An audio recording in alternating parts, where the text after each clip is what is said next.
Good morning, everyone. How y'all doing today? It's time for some more draft profiling, and as promised, we are taking a look at the right guard position in this video. So, yesterday we did left guard, obviously, so now we're just moving over a couple spots, and one thing that needs to be discussed real quick here is the nuance between the left guard and the right guard, because a lot of people out there are going to look at the difference between the left and the right guard, and they're going to go, there's not really much of a difference there. And for the most part, they're correct, or at least they have a point. A lot of left guards can play right guard. A lot of right guards can play left guard. However, you do lose something most of the time. We've seen it with Damian Lewis.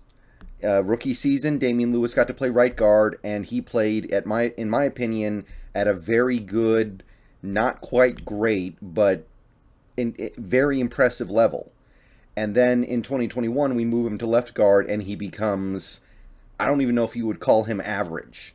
Maybe he was average. Maybe you would call him like an average left guard, but just because you can doesn't mean you should. And we're learning that the hard way right now with Damian Lewis. We as fans are, because it seems like the organization isn't learning anything, because right now the story from the Seahawks camp is that Damian Lewis is going to continue to play at left guard, which I can't make heads or tails of that. I already went over this yesterday, but it bears repeating because when you drill down into the Seahawks right guard situation, this is at the very heart of it. But anyway, right guards tend to be a little slower. They tend to be a little bigger. They tend to be a little more immobile. They tend to focus more on run blocking. They tend to focus more on running people over and mauling them, whereas left guards focus a little bit more on finesse.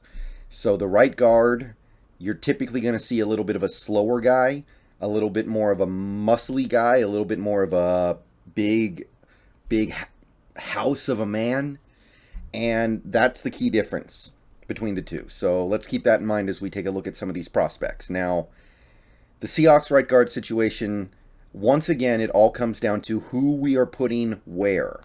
If Damian Lewis is the right guard, great. That position is taken care of for as long as we have Damian Lewis until he shows us otherwise. We just need a backup who could easily be a UDFA or a 7th round pick. But if we're going forward with Gabe Jackson and Phil Haynes as the right guards competing for that spot, then this becomes an area we need to address. Gabe Jackson is old. I don't think he'll be here next year if he's even here this year. And Phil Haynes, well, he's injury prone. So with that in mind, if that is the direction we are going, I do think we need to take this right guard spot at least somewhat seriously. Look for a long-term replacement. So with that in mind, let's take a look at 3 guys who are probably going to get drafted, although I don't think any of them are going to get drafted until day 3, that caught my attention. Right guards tend to be easier to find than left guards. You don't need to spend a top 100 pick on a right guard most of the time. You can find adequate guys day 3 pretty easily. So with that in mind, the first guy we're going to take a look at here is Tyrese Robinson from the Oklahoma Sooners. 6'3", 317 pounds, 5.25 40. You can see the 8.353 cone, almost 5-second 20-yard shuttle. It's slow. It's slow, but for a right guard, it's fine. That's the important thing to remember here. 33.1-inch arms. The big boards, a couple have him in the 3rd to 5th round range. ESPN has him in the 7th. So I think you're looking at like a 4th to 5th round pick with Tyrese Robinson. And what I can say about him as a player is that even though I do think he should be a right guard in the NFL, he can play both guard spots. At least he did in college. I don't know if that's going to translate, but he did show some ability to play left guard. He's a highly physical player, the kind of thing that you're looking for at right guard in the NFL in general right now. He, little DJ Fluker-ish. Even though I would say that in this offense, you are going to want somebody who can move a little bit, because I think that's going to be crucial to this offense doing what we wanted to do with Waldron. He is scheme versatile, which is something that I kept an eye out for, even though I acknowledge the fact that the right guard is going to move a little less than the left guard does. I still think we're going to need a little bit of that. So the fact that Tyrese Robinson is considered to be scheme versatile and seems like he can play at least some in zone is important. He plays with the right mentality. He's absolutely trying to just push people into the ground. He's a really tough player. He has a very tough mentality. And you're not going to get through him easily. You're not going to run him over. You're not going to push past him without tremendous effort. Now, even though I do think he can play some zone, he's not great in space. That's not really his game. That's certainly not the best thing he has to offer for you. His overall technique as an offensive lineman is weak, so he's going to need some development. Now, that's fine because we have a little bit of time to kill at the guard spot. We actually have some guys who are at least playable there. And he can get tricked by more sophisticated pass rush moves. So Tyrese Robinson, more of a traditional road grader right guard, but there's enough zone ability there to where I think it could work. Next up, we have Lilstyx Smith of Virginia Tech. Similar size, 6'3", 314, 5.1840, 7.88 3-cone. Little bit more mobile, little bit more agile than Tyrese. 23 bench presses, 31.9-inch arms. The big boards mostly have him in like the fourth or fifth round range. CBS actually really likes him and thinks he could go in the third. But he strikes me as a fourth round guy. That's where I expect him to go. Probably about the same range as Tyrese.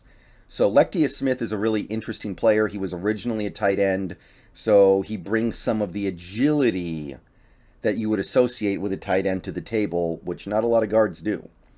He's got a nice combo of strength and agility. He doesn't sacrifice a lot of strength for his ability to move. He doesn't lose a ton as a offensive lineman having to block against one techs just because he's a former tight end. He's got stout legs, very strong legs. He's aggressive, somebody who absolutely wants to bowl people over.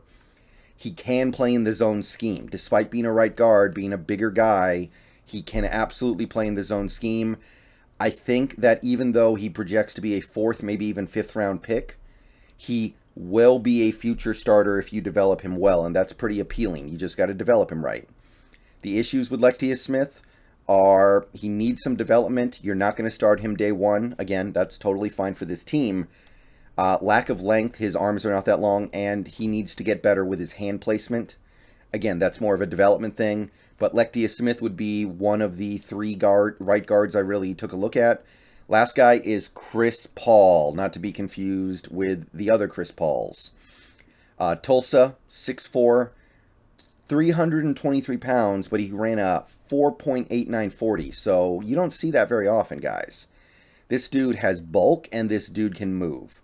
Good 3-cone score, 7.74, 4.83 20-yard shuttle. Very good measurables. Very long arms as well, 36.5.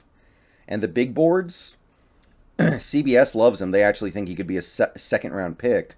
But every other big board I saw has him in like the fourth or fifth. So that's probably what you're looking at for Chris Paul. He was a 4-year starter at Tulsa. He's played a little bit of tackle, so he can play a little bit of that. Like you could maybe put him at right tackle, and it wouldn't be the end of the world. He uses his experience very well. He's become a great technician as a guard. He's got great hands, great hand placement. He's a dominant run blocker, and for his size, he's very quick. I mean, these measurables speak for themselves. Now, he is a leaky pass blocker. He is on the old side, the downside of being a 4-year starter. He's not great moving laterally, even though he's pretty good moving in a straight line, I guess you would say, and his footwork is shoddy. But there is something to be said about this combination of size and speed. And if you're trying to find a guy who gives you the tough road grader mentality of a right guard with the mobility that will be somewhat expected in this offense, I think Chris Paul might actually be perfect. He does need to develop a little bit in some areas. He does need to pick up some slightly better move technique when he's playing in space. But you're getting a guy who, in many areas, does already understand how to play the game effectively. And he's a dominant run blocker, like I said. So Chris Paul might be my favorite of these three. If you could get him in the 4th or 5th round, that's something that I could get behind. That's something that makes a lot of sense to me. You can put him behind Damian Lewis. You can put him behind Gabe Jackson and Phil Haynes. And next year, Gabe Jackson's not going to be here. Then you've got Chris Paul and Phil Haynes battling it out. That sounds like a pretty good deal to me. So Chris Paul would be my favorite. But all three of these guys caught my eye. And if we want to pursue right guard in some capacity, be it a long-term backup for Damian Lewis or a future starter to compete with Phil Haynes when Gabe Jackson's not here anymore, whatever it may be, these are three guys I would prioritize. All right, so that's it for the right guard look. Those are my three favorites of the guys who make sense to evaluate at this point in time. So let me know if you guys like anybody else. I will see you guys tomorrow. We're going to move on to defense, and we're going to take a look at some positions that need to be heavily deprioritized in light of our switch to a hybrid defense, but still might need some attention depending on a few things. So see you guys later today. I will be streaming on Twitch tonight. Should be more Halo in the show. So hope to see you there, and go Hawks.